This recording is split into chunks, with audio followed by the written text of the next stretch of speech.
সত্যি মানে? তাহলে সেই সত্যিটা এতদিন জানানো হয়নি কেন আমাদের? কেন গোপন রাখা হয়েছিল? আপনারা কেউ তো দেখছি কম জান না। মানে মানে আবার কি? মানে বুঝতে পারছেন না? মানেটা তো আমরা জানতে চাইছি।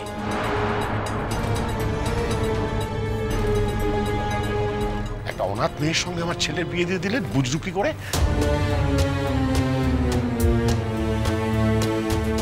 Mind your language. দেখুন, আমি জোর করে আমার মেয়ের সঙ্গে আপনার ছেলের বিয়ে দিতে চাইনি। আপনার ছেলে নিজে থেকে এই বিয়েটা করতে চেয়েছে।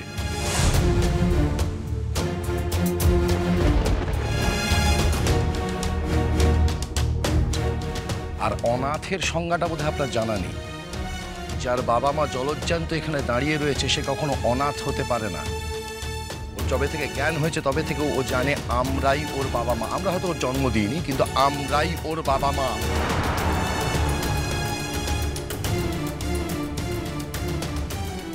ভাবি,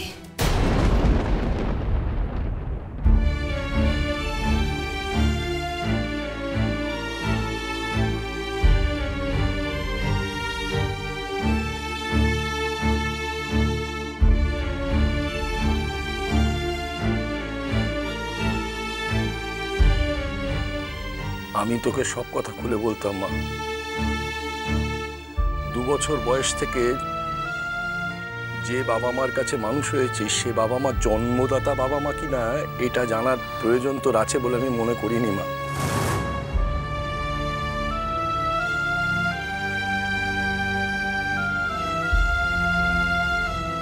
মেঘলার বাবা মা কারা আঙ্কেল? আমি জানি না, জানতে চাইও না। আমরা মুসৌরি বেড়াতে গিয়েছিলাম। পাহাড়ের খাজে একটা 2 মাসের বাচ্চাকে পড়ে থাকতে দেখি। বিপজ্জনক অবস্থায় ওকে পাই এবং তারপর কি আমরা থানায় জমা দিই। থানার ওসি সে আমার এক প্রাক্তন ছাত্র। ওকে বাঁচানো যেত না। ওই ওসি আর আমার স্ত্রী পরম যত্নে ওকে বাঁচান এবং আমরা তখন কোচবিহারে ছিলাম। আমি কোচবিহার কলেজে পড়াতাম। শুধুমাত্র ওকে মানুষ করব, মেয়ে হিসেবে মানুষ করব বলে আমি কোচবিহারের কলেজ থেকে আমি এই শ্রীপুরে চলে এসেছি। এতদিন ধরে যাকে ও বাবা মা বলে জানে সে যদি আজকে ওর বাবা মা মনে না করে কেউ, তাহলে এই বিয়েটা ভেঙে দাও, ভেঙে দাও এই বিয়ে। মেঘলা আমার মেয়ের পরিচয়ে বাঁচবে। একটা বিয়ের জন্য ওর কোনো পরিচয়ের দরকার পড়বে না।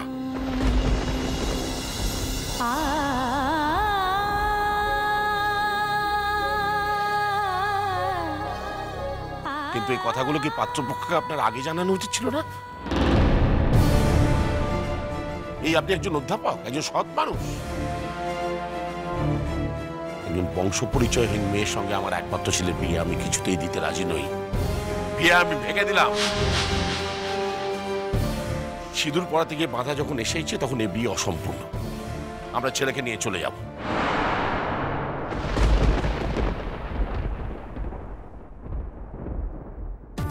এবার কি হবে মেঘলা রানী?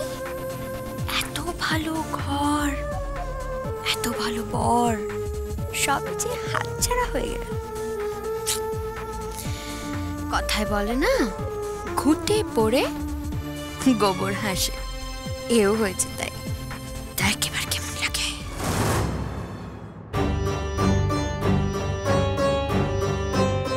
আপনি নাকি একজন কর্পোরেট পার্সন। সকালে এক দেশে লাঞ্চ করেন, বিকেলে গিয়ে আরেক দেশে ডিনার করেন। এই আপনার আধুনিকতার নমুনা।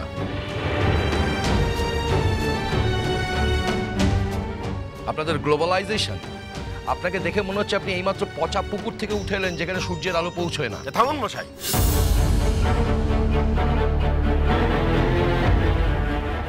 কি এত লম্বা চড়া কথা বলছেন? আপনি নিজে তো একজন ফ্রড। আপনার নামে আমি পুলিশের কাছে প্রতারণার অভিযোগ আনি।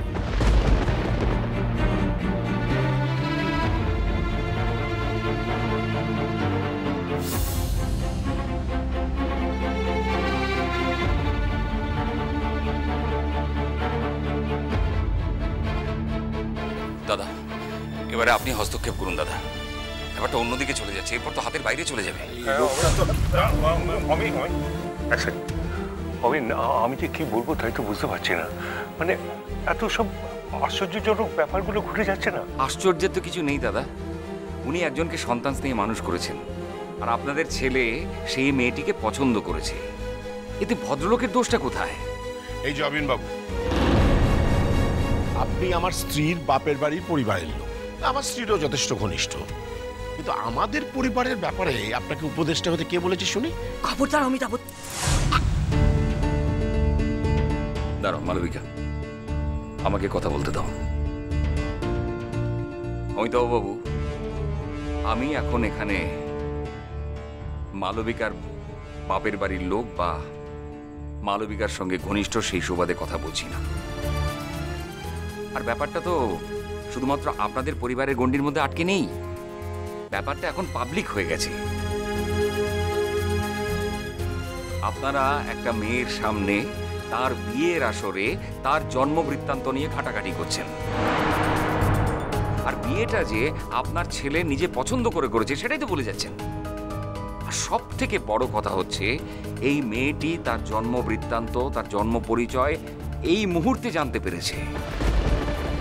যে চিরকাল এই পরিবারকে, এই পরিবারের মানুষজনকে আপন বলে জেনে রেখেছিল, এরাই যে মেয়েটির বাবা মা সেটা মনে মনে জানতো, আজকে তার মনের অবস্থাটা কি হবে একবার ভেবে দেখেছেন? মেয়েটির শখের কথা একবারও আপনার মনে হচ্ছে না?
Excuse me.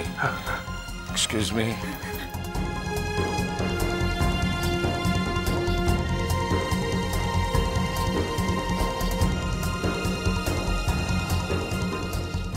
মেঘলা মা, মেঘলা, শোনো অনুরাগ, বিয়েটা যখন হচ্ছেই না তখন তুমি এর মধ্যে থেকো না। আমি আমি আমি দেখি আমার মেয়ের জ্ঞান কি করে ফেরানো যায়। মেঘলা মা, আপনি বোধহয় ভুলে যাচ্ছেন আমি প্রফেশনালি একজন ডাক্তার। হ্যাঁ, কিন্তু আমার এখন একজন মানবিক গুণ সম্পন্ন ডাক্তার দরকার। গুরুজি কোথায় গেলেন? গুরুজি, গুরুজি, আমার মেয়েটার জ্ঞান ফেরানো খুব দরকার। আপনি কোথায় গুরুজি? আপনি কি একটু হেল্প করবেন না?